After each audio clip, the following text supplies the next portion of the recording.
Hi, everyone, and welcome to Brian's Horror Corner. I'm your host, Brian, and welcome to day 21 of my 31 horror movies in October Halloween series.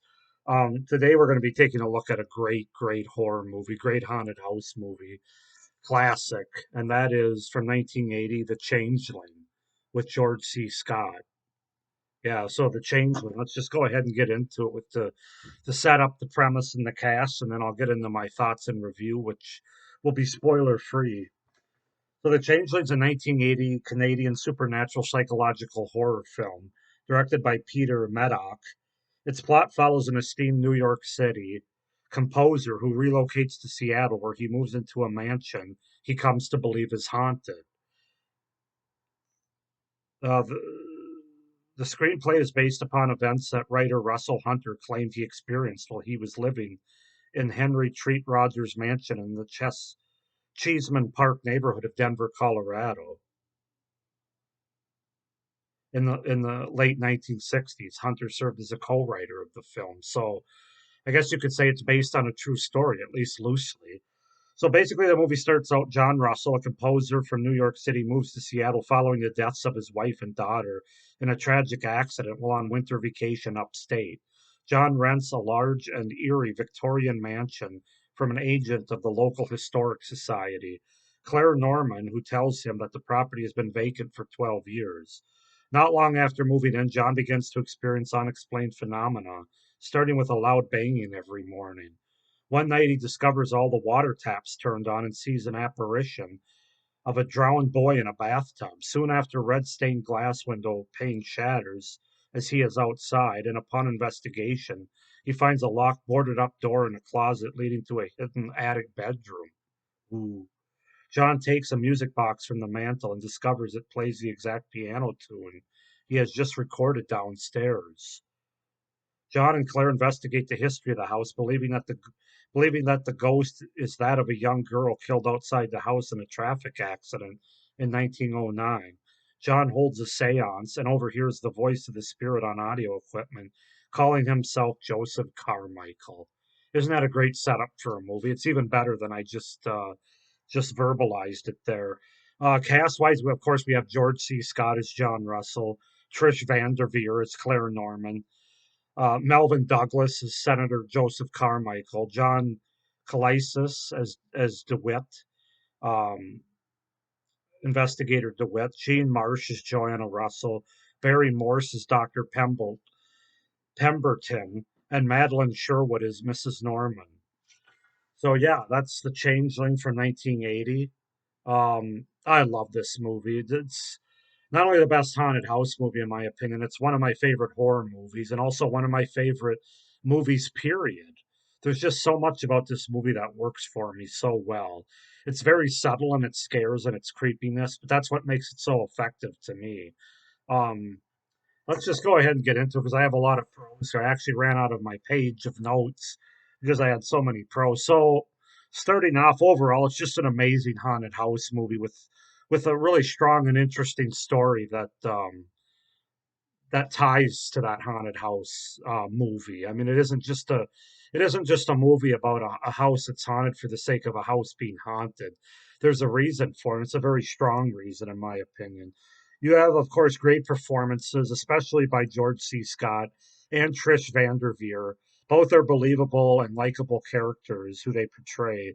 That we can easily view this movie through their eyes, and both of them just do a phenomenal job. Um,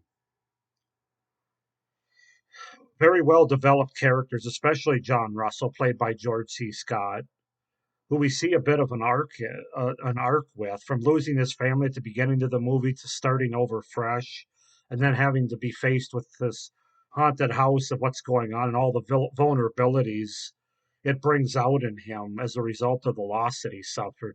Just a great, relatable, and sympathetic character throughout the movie. And he also doesn't make that many stupid decisions in the movie. There's really only one that I would question. Everything else he does is goes against the tropes of horror movies with characters making bad decisions. So that's another plus. Fantastical practical effects in this movie, all practical, of course. They're so simple but so effective. And they really allow the viewer to believe that the house is indeed haunted. Simple things, but things that really make you feel uneasy while watching this movie, like the banging in the morning and just the doors opening and closing and the chandelier shaking and in the main room. It's all just so very effective. Which leads me to my next pro. There's amazing atmosphere throughout this movie that helps to slowly build the tension that this movie has. It's You could say it's a slow burn. A lot of people would probably say that. I enjoy the slow burn. I enjoy the buildup of tension. It's very suspenseful and creepy in the subtleties that it uses in this movie. Um, and then you get into the wonderful cinematography and camera work that's done in this movie. I love the overhead shots, the moving shots throughout the movie where we're not quite sure if the moving shots are that of the ghost in the house or if it's just following the character. It was just the way that they did it. Either way, it's phenomenal. I don't really care what the answer is. Um, if you want to be a little more creeped out, it's the eyes of the ghost that you're following. Um, but it definitely makes the movie more effective. Some of the best shots in a horror movie, for my money. I also then you got to get into the fact that I love the mystery and the detective aspect of the movie. Once they figure out, okay, there's something going on in this house, let's figure out who lived here before, and they really start to peel back the onion. It's very effective. I like a good mystery story, especially when it's tied to horror and sort of ghostly haunted house kind of stuff. And this movie does that to the utmost. The characters trying to understand what's going on, and it kept me into the movie the whole time, even when there wasn't horrific scenes happening or really like strong haunting ghost kind of stuff happening. I was on the edge of my seat and into the movie the whole time. Um, because of that mystery. The settings in this movie takes place are fantastic, especially, of course, the haunted house, the Victorian mansion, from both the outside of it as well as all the way through the inside, with all levels within the mansion, the bedrooms, the main room, of course the attic, hidden room that he stumbles upon. It's all just great, great haunted house settings. The stairs, of course, very creepy, very effective. Um, the pacing and the tone of this movie are also top notch, in my opinion. Again, some younger people or some people that are more used to today's horror movies, even haunted house movies, will be like, "Oh, it's so boring. It's so slow." Not me, not at all. This is how you make a haunted house movie to me. And like I said, the pacing and the tone, wonderfully paced with an appropriate runtime for the story that they told. Um, Also the tone they that they were going for, they really landed right on the bullseye for my money. It's just got a great tone all the way from the beginning to the end of the movie without being overly gory or overly there's no jump scares, there's no cheap scares, there's no false scares. Everything's earned, everything's just well done.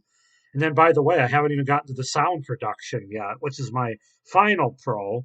If you haven't had enough yet, the sound production and the score of this movie are very effective.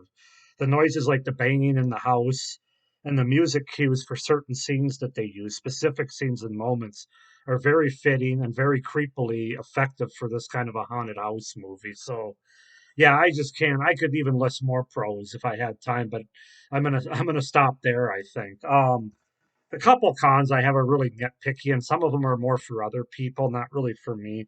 The one scene I'll point out where I don't think John makes the best decision, it kind of feels like they wanted to add a little bit more runtime, but that's the scene where John runs after the senator who's getting ready to fly off in a plane with this information that he's got. I just felt like it was kind of an unnecessary scene because he ends up talking to him about it in a couple of scenes later anyway, in a much more effective way. And this scene kind of made John look like he was crazy and suspicious, which is why he sends an investigator after him. Um, just second. Sorry about that. Um, So yeah, I just thought that it was kind of a pointless scene that they didn't need because they basically had a better scene a few minutes later. And then my final, and this isn't a con for me, but it's an overall con that other people might point out. It's a slower burn horror movie than a lot of people today will like or are used to.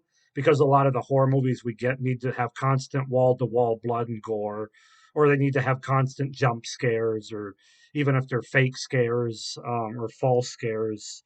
Again, that's not a con for me, but just in doing this review, I can see where some people are going to watch it and be like, nothing happens. It's boring. It's just this mystery that goes on about more of a drama almost. I don't think so at all. I think it's a great horror movie. And that's, it was made in 1980. They did horror a little different back then. Now it's everything now has to be so keep the audience in tune because a lot of audience members aren't allowed to really think for themselves or get enthralled in a story as well as they used to.